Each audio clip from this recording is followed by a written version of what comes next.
நான் குயின் மேரி மாமாண்ட சொல்லாம எங்க கிளம்பி இருக்கீங்க?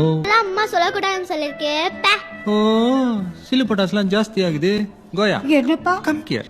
போகும்போதே எங்க போறேன்னு கேட்க கூடாதுப்பா. அப்ப எங்க வந்து வருவ? எங்க போறீங்க எல்லாரும்? லூர்து பிள்ளைக்கு பேய் பிடிச்சிருக்காம்பா. எப்ப பார்த்தாலும் தாத்தா பேருவே சொல்லிக்கிட்டு இருக்கான். நான் போய் ஒரு எட்டு பார்த்துட்டு வந்துடுறேன்ப்பா. கிளம்பி வேற ஜானர்ல புளிக்கிட்டு போத எங்கேயோ இடிக்குதே. எங்க கிளம்பிட்டீங்க எல்லாரும் இப்போ? அது நம்ம சிலுவாயா செத்து போச்சுடா. அதான் கொண்டாட்டத்துக்கு அடக்கத்துக்கு போய் சிலுவாயா செத்ததுக்கு தான் இவ்வளவு மேக்கப் போட போறீங்களோ? என்ன இது? கொஞ்சோண்டு பேஸ் பேக் போட்டேன். ஒரு கதை உனக்கு அதெல்லாம் இதான் கழுதுடா. யாயா கைம்பு என்னக்கா நல்ல காரியத்துக்கு போகும்போது ஒப்பாரி வச்சு போயிருக்கீங்க. ஏய் டொனால்டி, என்ன நீயும் டக்கரா கிளம்பிட்ட? நீங்க டான்ஸ் ஆடி டயர்டா இருப்பீங்க. லஞ்சுக்கு அப்புறம் தான் எழுந்திருப்பீங்க. தப்பு கணக்கு போட்டேன். ஆனா நீங்க டப்புன்னு எழுந்து உட்காந்துக்கிறீங்களா?